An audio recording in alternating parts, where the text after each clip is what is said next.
नमस्कार दोस्तों एंड भारत माता की जय। आज का दिन है भारत माता का। और हमने वादा किया था आपसे। क्या वादा किया था? कि जिस दिन पाकिस्तान को मोदी जी ठोकेंगे घर में घुसकर, उस दिन हम एक काम करेंगे। जैसे पाकिस्तान की एम्बेसी ने केक काटा था, हम भी केक काटेंगे आपके लिए। स्पेशली केक बोया है, केक कटिंग आज पाकिस्तान की एम्बेसी के साथ, पाकिस्तानियों के साथ। जैसे इन्होंने पहलगाम के बाद इन्होंने केक कटिंग भारत की एम्बेसी में काटी थी, आज हम भी चाइना में बैठकर पाकिस्तान के नाम का ये केक काटते हैं। पाकिस्तानियों, कैसी रही ये लोग? जैसे तुम्हारे दिल पे छुरियां चला रहे हैं ये लोग, ये आपके छुरियां चला रहे हैं आज, और केक काटेंगे आपके नाम का और खाएंगे भी। दोस्तों, इन पाकिस्तानियों को आज ये लीजिए, आज केक खिलाते हैं। ये लो पाकिस्तानियों, ये आपके लिए। और भारतीयों, आप तो आज एंजॉय करोगे मेरे साथ। अब मैं बाद में लेता हूँ, पहले संजीव जी को काम पे लगाता हूँ, फिर मैं केक खाऊंगा आपके साथ। संजीव जी, जय सिया राम, भारत माता की जय। जय श्री राम, भारत माता की जय। आज सर, सुमित जी, आपके लिए भी आपको केक। आपको आप, पहले तो मैं आपको आपको बधाई आपके देता मुंह हूँ। में केक डालूंगा। आपको बधाई देता हूँ और पूरे भारतवासियों को बधाई देता हूँ। और स्पेशली जो हमारी जो पॉलिटिकल विल पावर है उसकी सराहना करना चाहूंगा, और हमारे जो सशस्त्र सेनाएं हैं, आर्मी, नेवी, एयरफोर्स, उनकी सराहना करना चाहूंगा कि कितनी बारीकी से उन्होंने प्लानिंग करके, कितनी शांति से और इस चीज को पूरा अंजाम दिया कि कानो कान किसी को खबर नहीं हुई और काम भी बड़े आसानी से निपट गया। और हमने सोचा यार ये निपट गया, अच्छा अच्छा वो कर भी दिया। तो पिछले 15 दिन से ही कह रहे थे आज करेंगे, कल करेंगे, या कब करेंगे, करेंगे भी नहीं करेंगे। तो बहुत सारी उसमें बातें हो रही थी, बहुत सारे भ्रम फैलाए जा रहे थे। एक तो मिनिस्टर ऐसा भी था जो कि रफाल की प्लास्टिक बॉडी का खिलौना बना के ले आया था, नींबू मिर्च लगा के। कांग्रेसी था वो, कि भैया ये रफाल किसी काम का नहीं है, तो ऐसी बेकार की बातें हैं। आज वो नजर नहीं आ रहा सुमित जी, सुबह से मैं कई न्यूज चैनल पर ढूंढने की कोशिश कर रहा हूँ, उसको नजर कहीं नजर ही नहीं आ रहा। मतलब देखा दिखे तो सही, आए तो सही बोलने के लिए कि ये रफाल काम नहीं करता। तो बड़ी उसको उसको मैंने, संजीव जी, उसको मैंने काम पे लगाया था कि बेटा केक बना। वो केक बना के भेजा है, वही खा रहा हूँ मैं, चिंता मत कीजिए। इनको काम पे लगाया हुआ है। सर, आज जो पाकिस्तान का हाल हुआ है, पहली बात है ये, हाँ जी। ओ भारतीयों, मैं बता नहीं सकता हूं कि इससे ज्यादा स्वीट केक मैंने जिंदगी में नहीं खाया। एक तो ये मैंने वादा पूरा किया आपको, और दूसरा मैंने बोला था मोदी जी रात को 8 बजे आएंगे। कल रात मोदी जी 8 बजे आए भी और काम भी किया। थोड़ा सा उन्होंने आगे पीछे कर दिया, हर एक चीज़ बताते नहीं है। बट जो शोले मूवी आपने देखी होगी, वहां पर जो हाल हुआ था, कल पाकिस्तान के साथ भी हमने यही किया। क्या बोला था? शोले मूवी में आपने बोला था 7 तारीख को मॉक ड्रिल होगी।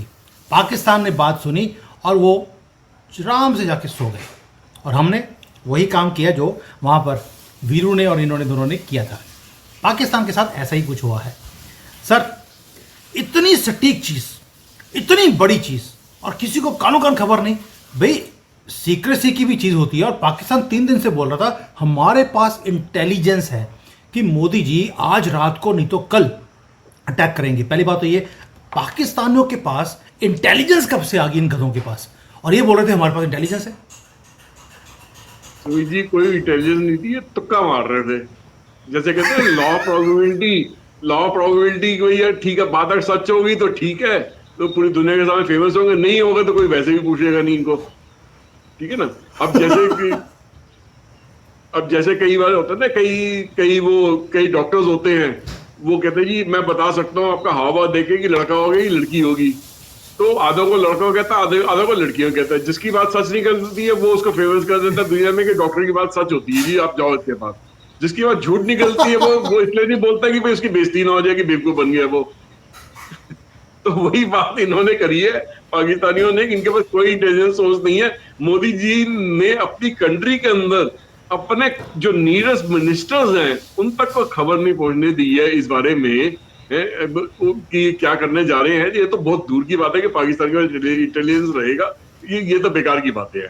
तो ये तो तुक्का, सिंपल तुक्का मारा, उन्होंने कुछ नहीं करा। सही है सर। मैं तो केक, देखिए, हर एक पाकिस्तानी को बार बार दे रहा हूं, ये आप भी केक खाइए यार, आज तो केक खाने का दिन है, आप केक नहीं खा रहे, क्या चक्कर है? आपको तो ये खुशी का दिन है आपका, आपके कौवे मारे गए 600 से ज्यादा। सर अमित शाह से भी किसी ने पूछा था कि सर हमने सुना है कि कश्मीर के अंदर कुछ बड़ा होने वाला है, तो अमित शाह का आंसर आया, बेवकूफ़ो, कश्मीर में कुछ बड़ा नहीं होने वाला, कश्मीर ही बड़ा होने वाला है। और यही उसकी नींव जो है हमने कल रख दी, कल क्या आज ही रखी है, इतनी दूर की बात नहीं है। सर एक चीज़ और है, मैंने एक चीज़ नोट करी, पाकिस्तानियों के जो प्रोपेगेंडा था उन्होंने शुरू कर दिया, और इन्होंने किया कि अब रोना शुरू कर दिया, धोने के लिए तो पानी नहीं है, पानी हम भेज नहीं रहे, तो रोने वाला काम किया। इन्होंने बोला देखिए मस्जिद के ऊपर इन्होंने बम गिरा है रात को 1:15 बजे या 1:30 बजे, और वहाँ पर लड़कियाँ थी जो मारी गई। भाई मुझे आज तक ये समझ नहीं आती कि दिन के अंदर ये लड़कियों को मस्जिद में जाने नहीं देते, रात को मस्जिद में लड़कियां क्या कर रही थी? सर आपको कुछ समझ आया? देखिए पाकिस्तान की ना एक बहुत बड़ी हिस्ट्री है हनी ट्रैपिंग की। तो हनी ट्रैपिंग का कोर्स करवाया जा रहा था लड़कियों को वहां पे कि आगे और हनी ट्रैपिंग में जो लोग फंसाए जाते हैं वो किस तरीके से फंसाए जाते हैं। पहले वो खुद इस्तेमाल करते हैं उनको, फिर दुनिया में भेजते हैं कि हनी ट्रैप करने के लिए। ये इसका आपको ज़्यादा पता है। अच्छा एक प्रोपेगेंडा और मैं आपके साथ शेयर करता हूँ। इन्होंने बोला अल्लाह की कसम कि राफेल जो है 2 गिर गए हैं, राफेल की प्राइसेस नीचे आ गई हैं। मैंने इन्वेस्टिगेट किया कि भैया हमने तो ठोका इनको रात को 1:30 बजे, और राफेल की जो प्राइस देखी तो प्राइस कल भी 324 रुपये की थी, आज भी 324 है, 1 रुपये का ऊपर नीचे कुछ नहीं हुआ उसका। तो यानी कि इनकी जो इज़्ज़त है वो वैसी गिर गई है। और सेकेंडली भारत की मार्केट में कोई उछाल नहीं है, और इनकी जो स्टॉक मार्केट है वो इतनी गिर गई है कि संभल नहीं रही। पूरी स्टॉक मार्केट इनकी क्रैश कर गई है आज के दिन में, वैसे ही जैसे इनकी कंट्री कल रात को 1:30 बजे क्रैश कर गई थी। राफेल के पीछे की कहानी मैं आपको बताऊं सुमित जी। देखिए इनको क्या हुआ है, वहां पे लाहौर के पास 100-150 किलोमीटर की दूरी पे लाहौर से, वहां पे पाकिस्तान की इंटीरियर साइड में एक ना खेत के अंदर जहाँ पे फसल गेहूं की फसल काटी गई थी, वहां पे एक फाइटर एयरक्राफ्ट की सीट पड़ी हुई मिली थी। मतलब जैसे कैसे कोई एयरक्राफ्ट जैसे जो इजेक्ट करता है ना, तो इजेक्ट करने के बाद वो सीट के साथ इजेक्ट करता है, फिर फाइटर जो पायलट होता है वो तो पैराशूट के साथ नीचे आता है, पर सीट अलग होके गिर जाती है नीचे उसके लोहे की वजन की वजह से, और डिटैच हो जाती है पैराशूट से। तो वो बेसिकली सीट वहां पड़ी हुई, तो उसकी रिकॉर्डिंग निकाल के ये दिखा रहे थे अपने चैनल, यूट्यूब चैनल पे कि देखो जी हमने इंडिया का राफेल प्लेन गिरा दिया, तो ये कर दिया। तो अब जब उसके बारे में छानबीन ज्यादा निकलेगी तो पता चल रहा है कि वो बेसिकली उस कैटेगरी के एयरक्राफ्ट है जो पाकिस्तान में ऑलरेडी यूज हो रहे हैं। तो पिछले दिनों में उसमें से 2 एयरक्राफ्ट क्रैश हो रहे थे इनके, तो उसी की वीडियो की सीट बना के सीट की वीडियो निकाल के ये प्रूव कर रहे हैं ये रफेल है, ये रफेल की सीट गिर गई, रफेल का बंदा है। अच्छा ऐसा है तो रफेल का बाकी मलबा कहाँ है? वो जो बंदा वहां पे जो गिरा एयरफोर्स का जो पायलट था वो कहाँ गया? अभिनंदन को तो पूरी दुनिया को दिखा रहे थे हमने कैप्चर कर लिया, तो ये 2 राफेल के बंदे कहाँ गए? वो भी राफेल का ना मलबा मिला ना वो बंदे मिले, वो गैप हो गया, राफेल गिरा दिया इन्होंने। हिंदुस्तान की टेरिटरी के अंदर आया नहीं राफेल। इंडिया की टेरिटरी से राफेल उड़ा जरूर है, मगर पाकिस्तान के बॉर्डर को बिना क्रॉस करे उसने मिसाइल फायर कर दिया, ठीक है ना। तो इस तरीके से काम हुआ है। तो इनको कहाँ से मिल गया ये भगवान जाने। ये शायद इनको सपने में लग रहा है कि मैं अपने दे देंगे ये। हाँ आपकी बात, एक बात और भी सही है, आपने 1-2 अपने प्रोग्राम में दिया है, मैं भी पहले बोलते आपको सुने कि ये अकेली एक कंट्री ऐसी है जो बिना मतलब जंग जीते अपने ऊपर ना स्टार्स लगाती है। तो शायद ये राफेल को गिराने का भी स्टार ये हम अपने देने वाली अपने लोगों, लो जी 2 राफेल गिराए तो जी 2 स्टार और ले लो जी जनरल साहब आप। और सही बात है। लेकिन सर मुझे एक ना वर्ल्ड लीडर से मुझे अभी इंफॉर्मेशन आई है, वर्ल्ड लीडर्स ने अब एक गुहार लगाई है मोदी जी को कि भाई पाकिस्तान को ख़त्म मत कर देना, हमने बड़ा उधार दिया है, हमारे उधार के पैसे वापस नहीं आएंगे। और दूसरी तरफ पाकिस्तान ने भी धमकी दे दी कि अगर किसी ने भारत की जो कहते हैं कि सपोर्ट किया इस युद्ध में तो हम उनके उधार के पैसे वापस नहीं करेंगे। जब उन्होंने ये बोला तो उसके बाद सब ने मोदी जी को बोलना शुरू कर दिया, आप प्लीज़ जो उनको बर्बाद कर दो, कुछ कर दो, ख़त्म मत कर देना, हमारे पैसे नहीं। देखिए सारे वर्ल्ड लीडर्स मोदी जी को घेर के बैठे हैं, मोदी जी सोच में पड़ गए हैं अब मैं करूं तो क्या करूं। सर आपको लगता है कि एस्केलेट होगा? आपकी जो न्यूमरोलॉजी की जो वैदिक न्यूमरोलॉजी आप करते हैं उसके हिसाब से क्या लगता है आपको? देखिए पहले तो आपका पहली बात का मैं जवाब देता हूँ कि पाकिस्तानियों को, पूरी वर्ल्ड के जितने लीडर्स जो मोदी जी को बोलेंगे कि आप इनको भी तक खत्म ना करें, इससे हमने पैसे लेने, तो पहले तो वहां की पाकिस्तान के जो प्राइम मिनिस्टर है, प्रेसिडेंट है, आर्मी के चीफ है, जो उनके रिजर्व बैंक के जो गवर्नर है, उन सबको बिठा ले बीच में, बोले कि पहले जितना पैसा टेबल पे एक बार रख के दिखा दो, ठीक है ना, उसमें से भी दिखा दोगे तुम्हारे खर्चे कितने हैं, तुम्हें तो उस पर इंटरेस्ट कितना देना है, अब तो बाकी जो बचा है वो आपस में बांट लो, अगली किस्त आएगी फिर ले लेना, अगली किस्त आएगी फिर ले लेना, ऐसा करते 100-200 साल में उनके पैसे वापस आ जाएंगे, ऐसी बात नहीं है कि नहीं आएंगे, आ जाएंगे 100-200 साल में वापस। तो सर आपने पाकिस्तान किस्तों की के बात पास करी है। सुमित जी पैसे होंगे तो देंगे ना, पैसा, वो पैसा तो कभी आज तक, जिससे उसने पैसा जो उसने आज तक वापस दिया किसी को, उसने किसी वो सिर्फ पैसे को डकारना जानता है, पैसे को लुटाना नहीं सही जानता बात वो, है। ठीक है ना। अच्छा, बाकी आपने दूसरी बात जो आपने अभी किस्तों की बात करी है, मैं भी किस्तों में केक काटी जा रहा हूँ और खाई जा रहा हूँ, हलाल करके खा रहा हूँ, मैं भी झटका नहीं कर रहा है, हलाल करके आराम आराम से एंजॉय करके इंडियन एम्बेसी के साथ, और पाकिस्तान एम्बेसी को तो हमने पूरा न्योता दिया है कि आप आइए, आज हम केक कटिंग आपके साथ करते हैं। और आपने तो खाया, बल्कि जो मंगवाया था बड़े शौक से अपने भारत की एम्बेसी के बीच में बैठकर केक खाया था, हम भी बड़े शौक से हलाल कर करके मज़े ले लेकर आज केक खा रहे हैं।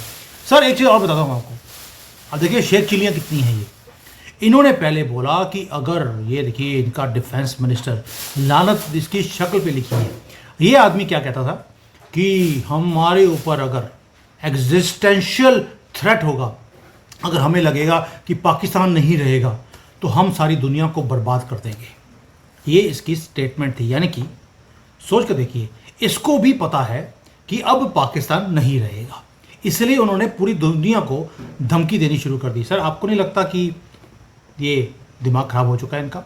इनको पता है कि क्या आने वाला है, ये तो झांकी भी नहीं है। सुमित जी, ये जो धमकी देते हैं ना कि हम एक न्यूक्लियर स्टेट है, मैं चैलेंज करता हूं इनको कि न्यूक्लियर बॉम्ब इस्तेमाल करके तो दिखाओ एक बारी, इनके पास है ही नहीं। ये सिर्फ इन्होंने जो न्यूक्लियर टेस्ट करा था वो भी एक धोखा था, वो भी कॉमोफ्लैश था, आई वॉश था, दिखाने के लिए कि इंडिया ने कर दिया तो हमने भी कर दिया, ठीक है ना। अगर न्यूक्लियर टेक्नोलॉजी इनके पास थोड़ी बहुत है भी, तो उसको उसकी रेडीनेस इनके पास नहीं है, इनके पास पैसे ही नहीं है उसको रेडीनेस, प्रिपेयर्डनेस पर रख के उसको यूज करने की। तो इनका जो पूरा न्यूक्लियर आर्सेनल है ना आज की डेट में, वो बस्ते में पड़ा हुआ है, जिसको ये इस्तेमाल बिना उस पर मोटी इन्वेस्टमेंट लगाए उसको वापस इस्तेमाल नहीं कर पाएंगे ये कभी भी, ठीक है। दूसरी चीज कि हाँ, मतलब मेरा ऐसा मानना है कि ये कभी भी इंडिया इन पे कितना भी अटैक कर दे, कितना भी भारी अटैक कर दे, मैं चैलेंज करता हूँ ये न्यूक्लियर वॉरहेड इस्तेमाल करके दिखा दे, ये नहीं कर पाएगी। और सर जो मेरी कैलकुलेशन कहती है कि अब जो इसके आगे का जो टाइम है पाकिस्तान के लिए, वो बैक टू वर्स होने वाला है। और समझिए कि पीओके या बलूचिस्तान में से कोई भी एक एरिया पहले मतलब अलग हो सकता है, बलूचिस्तान के एरिया के पहले वो अलग होने के चांसेस हैं कि जिस तरीके से वहां पे हॉस्टिलिटीज पाकिस्तान की बढ़ती चली आ रही है। पाकिस्तान कभी भी अपने वेस्टर्न बॉर्डर, मतलब इंडिया के बॉर्डर के साथ में जितनी भी एरिया है, वहां से सेनाएं अपनी पीछे हटा नहीं पाएगा, क्योंकि हमारी तरफ से हमेशा उनको एक थ्रेट रहेगा कि इंडिया कभी भी आने वाले दिनों में फिर से अटैक कर सकता है। और देखिए, टोटल जो इनके जो टेररिस्ट के जो ठिकाने हैं पाकिस्तान में, जो कि इंडियन बॉर्डर के साथ में लगते हैं, लगभग 21-22 है, जिसपे से हमने सिर्फ 9 ठिकानों पे भी अटैक करा है। पूरे पाकिस्तान के अंदर जो कि अफगान बॉर्डर या बलूचिस्तान में मिलाकर ऑलमोस्ट 42 ठिकाने हैं। तो इंडिया कभी भी थ्रेट परसेप्शन के हिसाब से इनके लोगों टेररिस्ट के मूवमेंट के हिसाब से, जो सैटेलाइट के थ्रू या ड्रोन के थ्रू या अपने जो खुफिया तंत्र के थ्रू इनको जो इन्फॉर्मेशन मिलती है, वो थ्रेट परसेप्शन के बारे में जैसे जैसे क्लैरिटी होगी, तो जब चाहे उनको जाके अटैक कर सकती है, उनको ध्वस्त कर सकती है। तो ये जानते हैं कि इंडिया के साथ इतना आसान नहीं रहेगा आने वाले दिनों में, और इंडिया ये करेगी। अब की बार ये फुल एंड फाइनल का हिसाब इनका होके रहेगा। और साथ ही साथ इनके जो देश के अंदर के हालात बिगड़ेंगे, जब भुखमरी बढ़ेगी, इनका पानी ढंग से नहीं आएगा, इनके यहाँ पे सप्लाई चेन डिस्टर्ब हो जाएगी, इनका सामान यहाँ से बाहर नहीं जाएगा, तो आपस में लोग फिर क्या करेंगे? जिसकी आमदनी खराब होगी, जिसके पेट पे लात पड़ेगी, वो गवर्नमेंट के अगेंस्ट जाएंगे, आर्मी के अगेंस्ट जाएंगे, आपस में लड़ेंगे, मरेंगे, एक दूसरे को काटेंगे और इस गवर्नमेंट को टॉपल करने की कोशिश करेंगे या कुछ भी करेंगे। तो उसमें क्या होगा, कई देशों में ये देश खंड खंड होने की पूरी उम्मीद है आने वाले दिनों में। मतलब ये काम पूरा होता हुआ सब अब चल लेके अगले 1 साल के बीच में ये पूरा पूरा प्रोसेस होता हुआ मेरे को नजर आ रहा है। तो ये मतलब कि इसमें पीओके भी इंडिया के पास वापस आ जाएगा, और आपका बलूचिस्तान भी अलग कंट्री बन जाएगी, सिंधु देश भी अलग कंट्री बन जाएगी, और शायद जो खैबर पख्तूनख्वा है वो आपका पश्तूनिस्तान के कन्वर्ट हो जाए या ग्रेटर अफगानिस्तान में कन्वर्ट हो जाए, तो वो उस तरीके से बनेगा। अब पंजाब जो होगी वो लैंडलॉक कंट्री बनेगी, और पंजाब पूरा कोशिश करेगा कि भैया जो पंजाब पाकिस्तान रह जाएगा कि भी किसी तरीके से उसका लैंड रूट, कोई ऐसा लैंड रूट मिल जाए जाके समुद्र के साथ भी उसका कुछ कॉन्टैक्ट बन जाए। तो बेसिकली बलूचिस्तान और सिंध के बीच में से एक सड़क निकाली जाएगी, हो सकता है 5-10 किलोमीटर का एक कॉरिडोर निकाला जाएगा कि उसको समुद्र तक एक्सेस देने के लिए। तो इस तरीके से काम होता हुआ मुझे नजर आ रहा है। चलिए, आप देखिए, आपने जो भविष्यवाणी करी है, आज ही मैंने प्रशांत कपूर जी के साथ मैंने पूरा शो किया था, उन्होंने भी कुछ ऐसा ही मिला जुला दिया था, तो आपकी कैलकुलेशन उनकी ऑलमोस्ट सेम है। अब सर, एक गाना पाकिस्तान में कल परसों बड़ा फेमस हुआ था। गाने का नाम था आना सी ओ आना सी, आया नहीं तोड़ा प्लेन आया नहीं, ये करके इन्होंने गाना बनाया था। और आज जब हमारा प्लेन वहाँ पहुँच गया, उसके बाद इन्होंने रोना शुरू कर दिया। देखिए, बड़ी बुरी तरह मारा है, ऐसे भी कोई मारता है। लड़कियां रात को 1:30 बजे कुछ काम कर रही थी मस्जिद के अंदर मौलवी के साथ, वहाँ पर उनको मार दिया। अब मौलवी बताइए ऊपर जाके क्या करेगा, ये रोना इन्होंने शुरू कर दिया। पहले तो देखिए, ये जिसको चैलेंज करते हैं, और जब हिंदू चैलेंज ले लेता है तो ये भागने वाली कौम है। भागे भी ऐसे हैं सर कि अल्लाह भी भाग गया। ये देखिए, जितनी फ़्लाइट्स थी पाकिस्तान की वो कैंसिल हो गई हैं, और जो ये उम्रा करने जा रहे थे, वैसे तो वहाँ पर भी आपको पता है क्या कुछ करने जाते हैं, लेकिन वहाँ पर भी इनकी सारे वीज़े वूज़े सब कैंसिल हो गए हैं, फ़्लाइटें कैंसिल हो गई हैं। अब ये हज पे नहीं जा सकते। ये है पाकिस्तान, नापाक जिसको कंट्री बोलते हैं, जो आज हज पे जाने के लिए, मतलब कि अल्लाह के पास मिलने जाने के लिए भी डर रहे हैं। वैसे कहते हैं हम अल्लाह के सिवाय किसी से डरते नहीं हैं, और हज में जाने के लिए जाने से भी डर रहे हैं। ये है इनकी असलियत। ये पर्दाफाश करना ज़रूरी था इस कौम का कि इनकी असलियत ये है। अभी तो हमने सिर्फ 4 मिनट का ऑपरेशन किया इनके साथ, जिस दिन 24 घंटे का ऑपरेशन होगा, अब समझ लीजिए ये खुद अपनी कब्र खोदकर उसके अंदर दफना लेंगे अपने आप को। ये है इनकी reality. Sir, how do you see this कि इनको आज अल्लाह ने भी दफ़ा कर दिया कि तुम ठठे खूज जाओ, थोड़ा कुछ नहीं हो सकता। अब तुम मेरे यहाँ पर हज में भी तुम आ नहीं सकते हो। ये अल्लाह की मार है या डर का माहौल है?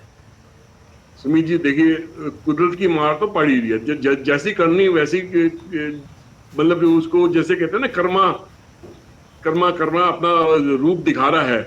तो वो वही चीज इनके साथ में हो रही है कि जो इन्होंने दूसरों के साथ करा, आज वही हालात इनके साथ हो रहे हैं, उससे भी बदतर हो रहे हैं। और इनके यहाँ पे तो समझो कि एक भुखमरी वाला माहौल पैदा हो रहा है, जहाँ पे इंसान को आने वाले दिनों में मारता हुआ नजर आएगा कि सिर्फ दो वक्त की रोटी उसके पेट में आ जाए, उसके लिए छीना झपटी आपको इस देश में होती नजर आएगी। और मोहम्मद बिन सलमान तो शुक्र मना रहा होगा कि पाकिस्तानियों का वहां पे उसके देश में आना बंद हो गया। वो तो बहुत मोदी जी का बहुत शुक्रगुजार हो रहा होगा कि मोदी जी आपने काम कर दिया, वरना मैं तो दुखी हो गया था इन लोगों को यहाँ से निकालते ये यहाँ पे आगे इतनी भीख मांगते हैं कि भीख, जो असली भिखारी होता है साला, वो भी शर्म खाया जाता है कि ये लोग आगे भीख मांग रहे हैं। तो ये हालत तो वो कर देते हैं वहां पे जाके।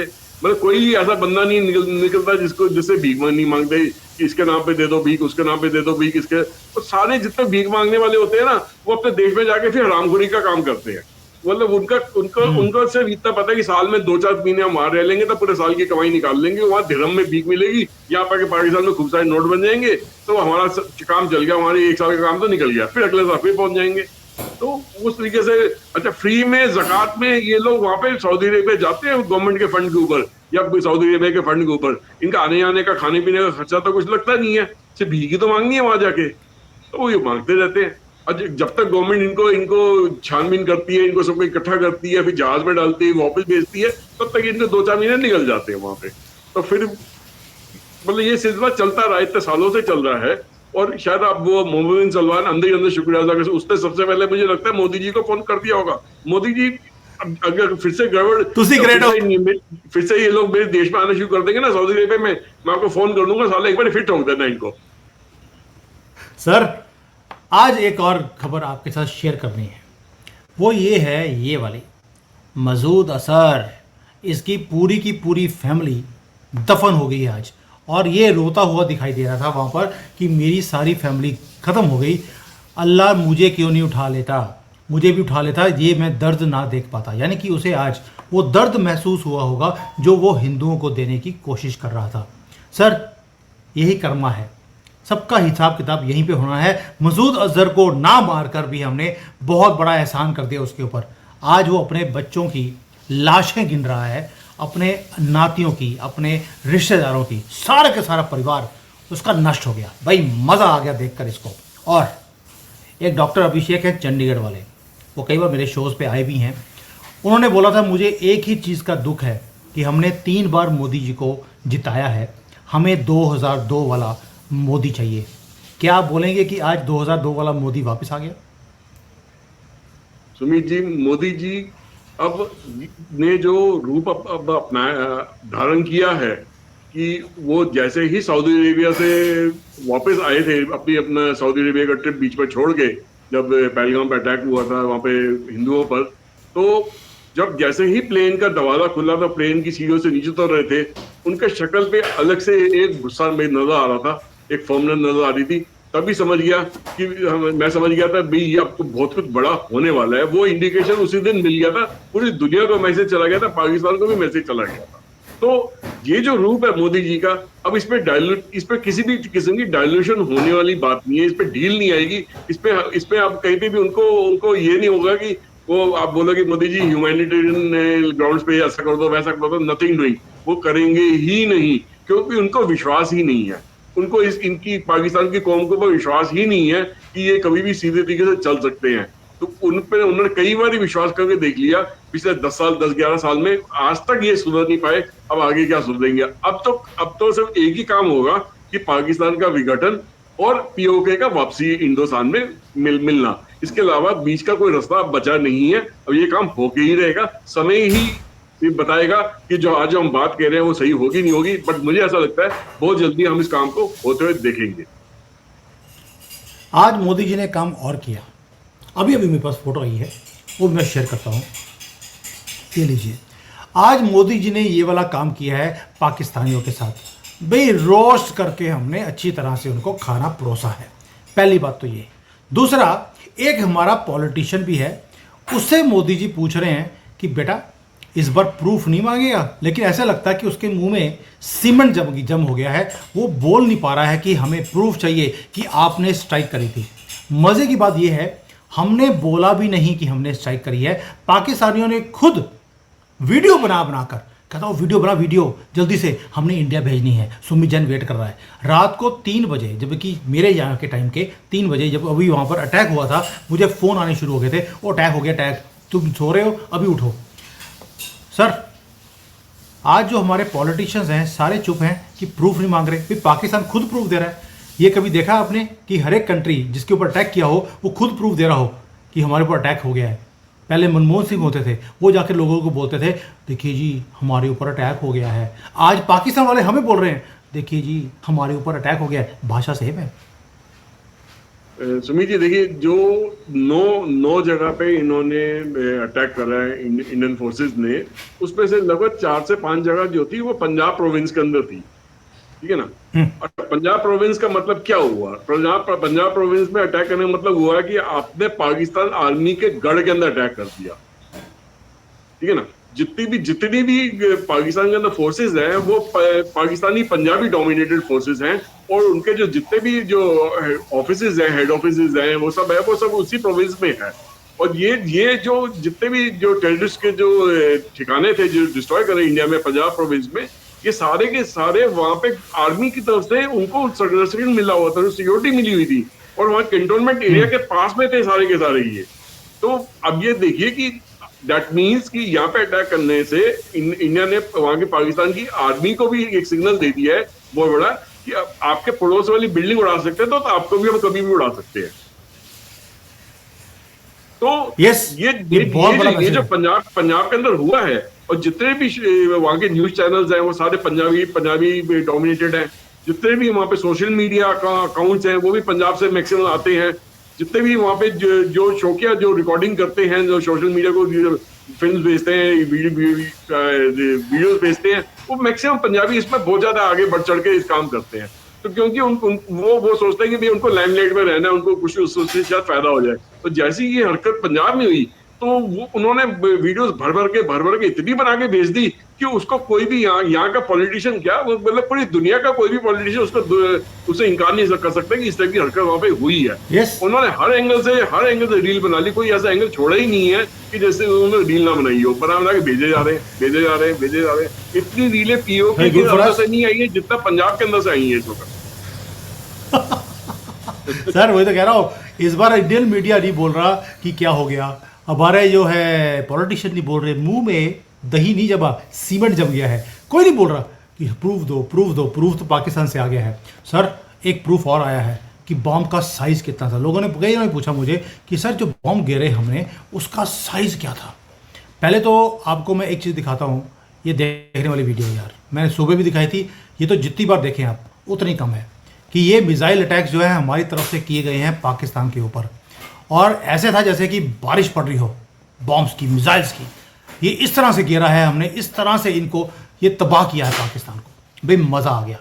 और जब पूछा कि साइज़ क्या था तो इमरान खान ने बताया कि इतने इतने बड़े साइज़ के बॉम्ब थे, इतने मोटे मोटे बॉम्ब गिरे हैं, जबकि ये बोलते थे हमारे पास पाव किलो के बॉम्ब हैं, हमने तो टनों में इनके ऊपर बॉम्ब गिरे हैं। और बॉम्ब का साइज़ देखते ही पाकिस्तान ने देखिए सारा अपना एयर स्पेस को बंद कर दिया। एक भी फ्लाइट आपको पाकिस्तान के ऊपर उड़ती हुई दिखाई नहीं देती और कोई फ्लाइट भारत में रुकती हुई दिखाई नहीं देती। दोनों में इतना फ़र्क है। सर ये तो हो गया पाकिस्तान का हाल। अब जो भारत में कुछ छक्के हैं, sorry to use this word, क्योंकि मुझे कईयों ने बोला दल्ले मत बोला करो, अच्छा नहीं लगता, छक्के बोल दिया करो। मैं छक्का बोलना शुरू कर दिया।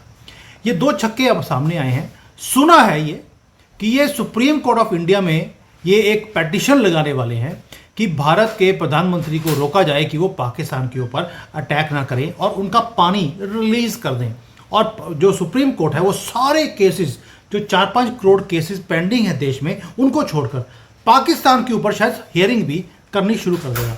आपको लगता है कि सर इस बार इन छक्कों की बात सुप्रीम कोर्ट वाले सुनेंगे? सुमित जी, हमारी जुडिशरी अब गलती से भी गवर्नमेंट की किसी भी काम के अंदर इंटरफेयर करती आपको नजर नहीं आएगी आज के बाद। अगर वो ऐसा हुआ तो इनके पास बहुत आसान तरीका है, ये ऑर्डिनेंस के थ्रू भी उस चीज को कर सकते हैं, नंबर 1। नंबर 2, ये एक स्पेशल सेशन ऑफ पार्लियामेंट बुला सकते हैं जिसके अंदर ये रूल निकाल सकते हैं कि जो भी बिल या जो भी रूलिंग प्रेसिडेंट के थ्रू पास हुई है या जो भी बिल अगर पार्लियामेंट के ऊपर पास हुआ है, सुप्रीम जो हमारे जो जुडिशरी का जो उस पर सिस्टम रहेगा कि वो सिर्फ इतना ही तय करेगा कि क्या वो जो रूल्स एंड रेगुलेशन बने या लॉ बने उसके हिसाब से काम हो रहा है या नहीं हो रहा है। वो अपनी तरफ से उस चीज को स्ट्रक नहीं कर सकेगी, पर उसको खत्म नहीं कर पाएगी उस लॉ को या उस बिल को। सिर्फ उसका दायरा इतना ही रह जाएगा कि उस बिल के अंदर जो लॉ डिफाइंड है उसके हिसाब से वो काम हो रहा है नहीं हो रहा। किसी ने अगर उसका उल्लंघन करा है तो उसके लिए सजा का प्रावधान है, उसके ऊपर केस चलाया जा सकता है, बट वो लॉ को स्ट्रक नहीं कर सकता, स्ट्रक डाउन नहीं कर पाएगा। और अगर ऐसा करने की कोशिश करी तो इसकी सुप्रीम कोर्ट की या जुडिशरी की जो कॉलेजियम की जो ताकत है वो पार्लियामेंट के थ्रू कम कर ही जाएगी।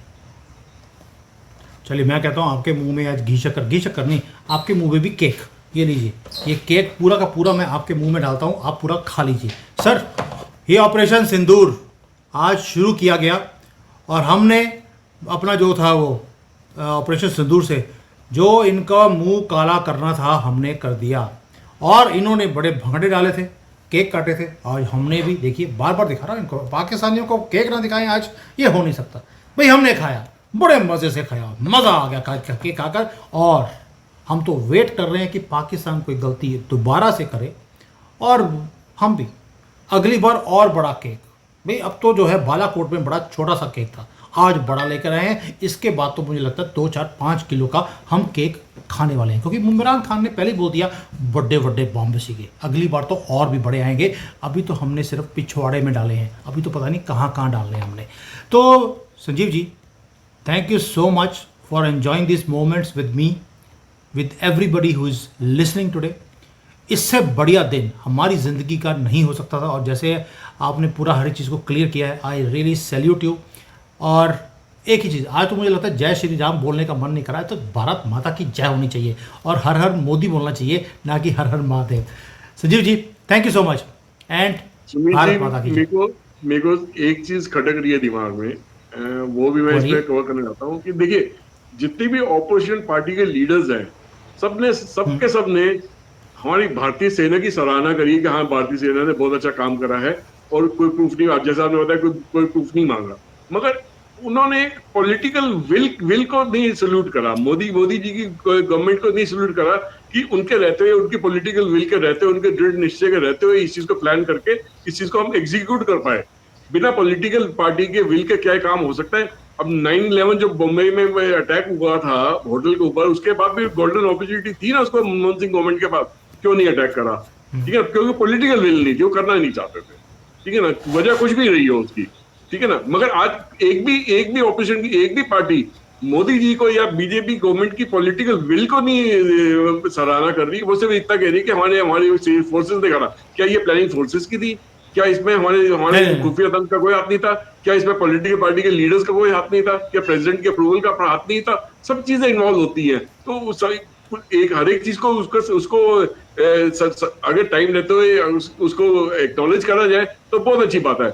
मेरे को अच्छी तरह याद है कि जब इंदिरा गांधी जी ने जब 1971 में ईस्ट पाकिस्तान पे जब अटैक करने की बात हुई थी, जब उस वक्त ऑपोजिशन के अंदर हमारे दूसरे लीडर्स भी होते थे, तो उन्होंने उनका पूरा साथ दिया, चाहे उस टाइम पे वाजपेयी जी भी थे। और जब मनमोहन सिंह की गवर्नमेंट के अंदर इन्होंने अपनी सिविल न्यूक्लियर डील करने की कोशिश करी, तो उस टाइम पे बुश गवर्नमेंट या ओबामा गवर्नमेंट से, तो तब भी वाजपेयी जी ने कहा था प्लीज गो हेड, बहुत अच्छा काम करो, ये होना चाहिए, देश की भलाई का काम है, देश की तरक्की का काम है, इसमें हमें आपको ये करना चाहिए। मगर उसके बाद की जितनी भी लीडरशिप आई है कांग्रेस में, वो उसने कभी भी, जितनी कोई भी रूलिंग गवर्नमेंट जो आई है बीजेपी की, पिछले बात क्या बीजेपी की बेसिकली मोदी जी की आई है ना गवर्नमेंट, और तो कोई आई नहीं, मगर इनको ने आज तक एक भी इनके अच्छे काम की सराहना नहीं करी। मतलब ये तो देश की सुरक्षा का मामला था ना, इस पे तो दो लफ्ज बोल सकते थे, मगर नहीं बोले। सर, छोटे लोग हैं, जब 71 की बात आती है तो ये कभी इंडियन आर्मी ने किया नहीं बोलते। ये कहते हैं इंदिरा गांधी ने देखिए पाकिस्तान के 2 टुकड़े करे थे, जबकि इंदिरा गांधी ने मानेक शॉ को उसकी पेंशन तक रोक दी थी कि तुमने मेरे ऑर्डर्स देने के बाद भी बांग्लादेश क्यों बनवाया। इंदिरा गांधी को तो पता ही नहीं था कि बांग्लादेश मानेक शॉ ने बनवा भी दिया है। और वहाँ पर थे एक और शायद कैप्टन थे जैकब वगैरह, इन्होंने मानेक शॉ से मिलकर इन्होंने बांग्लादेश बनाया था। इंदिरा गांधी ने बहुत गुस्सा किया था उसके बाद, पहली बात तो ये। और तब भी ये बोलते हैं कांग्रेस ये बेशर्मी से कि देखिए इंदिरा गांधी ने बांग्लादेश बनवाया, और आज इतना बड़ा काम मोदी जी ने कर दिया तो भी बोलेंगे इंडियन आर्मी ने किया। 71 में इंडियन आर्मी ने जो एक्चुअल काम किया था तब इंदिरा गांधी का ये नाम जोड़ देते हैं, तभी इसको बोलते हैं गंदगी वाली फैमिली। ये हर चीज़ में अपना गंदा नाम बीच में जोड़ देते हैं, क्योंकि आप समझ सकते हैं डीएनए किस कम्युनिटी को है, हमारा तो है नहीं। थैंक यू सर, भारत माता की जय। बार बार बार बार बोला भी गई भी और लिखेंगे भी, और केक दिखा दिखा कर खाएंगे भी, चुस्कियां ले लेकर। Thank you. जय सिया राम, भारत माता की जय। भारत माता की जय। जय हिंद। जय हिंद।